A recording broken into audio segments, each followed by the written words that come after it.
thing about meditation is it's something that you do daily.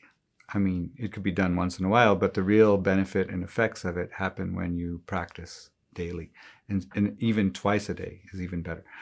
So I have been practicing meditation for so long that I'm a little unsympathetic sometimes to the fact that people say, well, I just don't have time, because somehow for me, I always just can do it. And recently I took up another practice, which took another 20 minutes or so out of my day, and it was so hard to fit in. And I suddenly had compassion for all the people who tell me they don't have time. So there's a few points that I became really fresh in my mind, having that experience. So one is, if you're really serious about, taking it up as a practice, you have to just go for it full on. Don't be, oh, if I get around to it or any of those kind of things. You become slightly neurotic about it, and that looks a little off, and I understand, and it is, but it will only last for about a week. It'll be situations like you'll tell your friends, hey, everybody wait, I'm going to go meditate, stuff like that's going to come up. But what's interesting to note is that once you do it, once you keep that up for a week or so, maybe 2 weeks, the whole thing integrates and suddenly it's just part of your day. So that's one thing you could keep in mind. Another is when you say to someone you don't have, when you say about something, you don't have time, I just don't have time. It's a fascinating phenomenon because really it's not true. What happens, you would never say to someone, oh, I'm just, or this term, another term comes up, I'm not disciplined. That, can be an argument in your mind. I'm just not disciplined. But no one would tell anyone that I'm just not disciplined to get to work, right? That's something you never hear. Everyone's disciplined to get to work, because why? You know the consequence. You know the value of it. So this argument in your mind that you're not disciplined or you don't have time, it just means you don't really know the value of what you're up to. And the same thing goes with, oh, if my friend called and, from out of town and I hadn't seen them in a long time, so I just didn't have, I just had to skip it. Again, you don't do that when it's about your work, right? You don't say to your boss, hey, my friend called and, I just couldn't make it in today. So it's 100% the priority that you make and that clarity about, okay, what am I getting out of this? And, all those kind of points. So what you'll find is time is precious and, where do you fit in, a new thing like that? So if you observe in your day, no matter how busy you are, you're going to have certain points in your day that are downtime.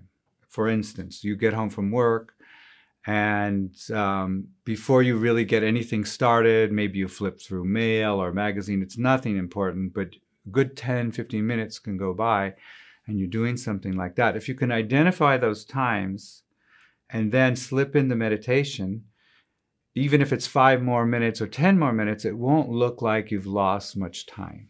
So each person's day is going to be a little different. You're going to have to kind of tune in and find out, what works for you. So look into that and you might find you can fit it in without losing much. You see, this is fascinating. I mean, this is another element which is the reason the meditation is effortless, because 2 things you have to do in the day. You have to focus and you have to defocus. You have to. Even if you are so busy that you don't even have time to chill out, your mind itself will stop focusing. You'll be there going, oh, I have to do this, and your mind starts to go elsewhere. So it's a natural phenomenon of our mind to bring it to a focus and then to allow it to expand. So number one, that's why meditation is effortless, because you close your eyes and you sit down, close your eyes, there you are, and you start to space out naturally.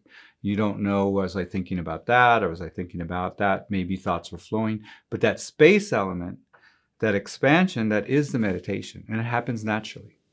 So it's good to realize and then tie that into fitting it in, and you are going to get into unproductive time. Even if you're so busy, your time starts to become less productive at certain points. Find those points, sit down, and you're going to have a very valuable and potent form of rest in just that 20 minutes.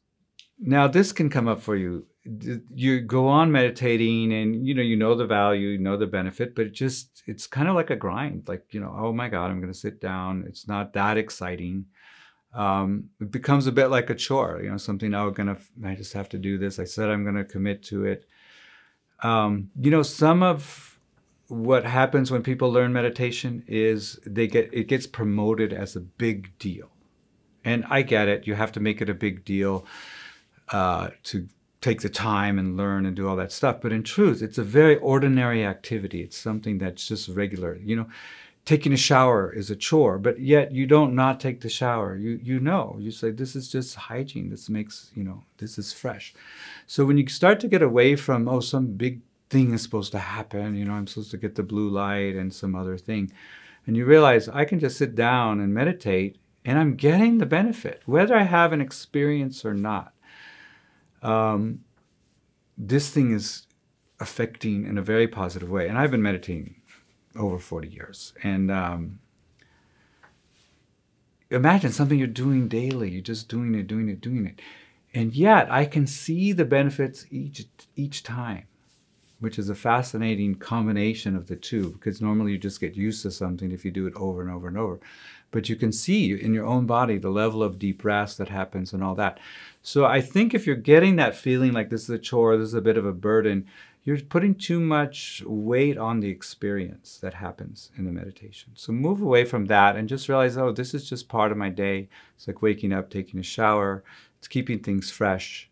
It's giving a break, And this day and age, people don't stop, At any given moment, they're just tuck, tuck, tuck, tuck, tuck, tuck, So it's needed. You need it. I'm just going to give you that heads up. So just one way or another, blow through it. You got it.